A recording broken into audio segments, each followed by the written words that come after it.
Bonjour et bienvenue sur Petite Voix du Monde. Je suis Laga, votre guide pour cette aventure extraordinaire à travers les histoires d'enfants du monde entier. Aujourd'hui, nous allons vous présenter l'histoire de la jeune fille africaine qui vivait dans la forêt avec les animaux. Alors sans plus tarder, écoutons le récit.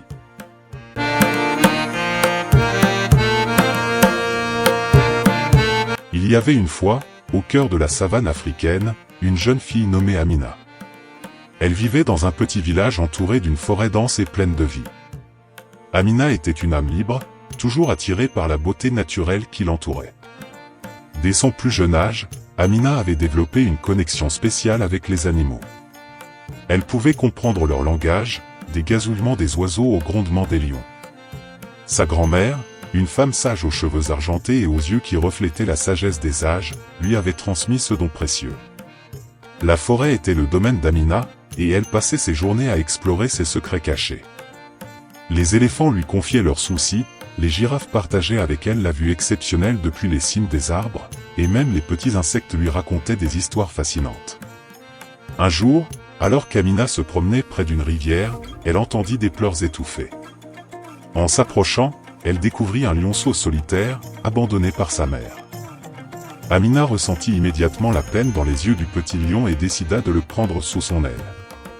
Elle nomma le lionceau Simba, et une amitié indéfectible naquit entre eux. Amina et Simba devinrent inséparables, explorant la forêt main dans la pâte, partageant les rires et les chagrins. Le village découvrit cette relation extraordinaire, et bientôt, Amina était connue comme la fille qui parlait aux animaux. Cependant, tous les cœurs n'étaient pas remplis de joie. Certains villageois, aveuglés par la jalousie, ne comprenaient pas le lien profond entre Amina et les habitants de la forêt.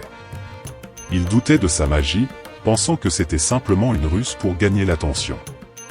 Un jour, une terrible sécheresse frappa la région. Les rivières s'asséchaient, laissant les animaux et les villageois assoiffés. Les regards se tournèrent vers Amina, comme si elle pouvait magiquement résoudre le problème.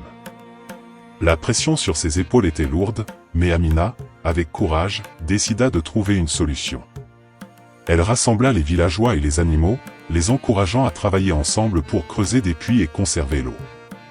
Les lions gardaient les troupeaux éloignés, les éléphants transportaient des bidons, et les oiseaux avertissaient du moindre signe de pluie. Finalement, après des jours de travail acharné, des nuages sombres se formèrent dans le ciel.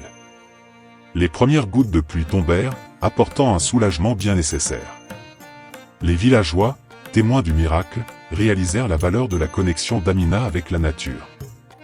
Amina, avec son cœur plein de compassion, avait sauvé le village grâce à son don unique et à sa capacité à rassembler les forces de la forêt. Les doutes et la jalousie s'évanouirent, et le village apprit à respecter la jeune fille qui vivait en harmonie avec les animaux. Amina continua à veiller sur la forêt et ses habitants, rappelant au monde que l'harmonie entre l'homme et la nature était la clé d'une vie prospère et équilibrée. Et ainsi, l'histoire d'Amina devint une légende, transmise de génération en génération comme un rappel de la magie qui existe lorsque l'amour et le respect unissent les cœurs de toutes les créatures vivantes. Restez à l'écoute pour nos prochaines aventures en Afrique et partout ailleurs dans le monde où nous découvrirons davantage d'histoires d'enfants extraordinaires. N'oubliez pas de vous abonner, d'aimer cette vidéo et de partager notre chaîne avec vos amis. Merci de nous avoir rejoints aujourd'hui et à bientôt pour de nouvelles découvertes sur Petite Voix du Monde.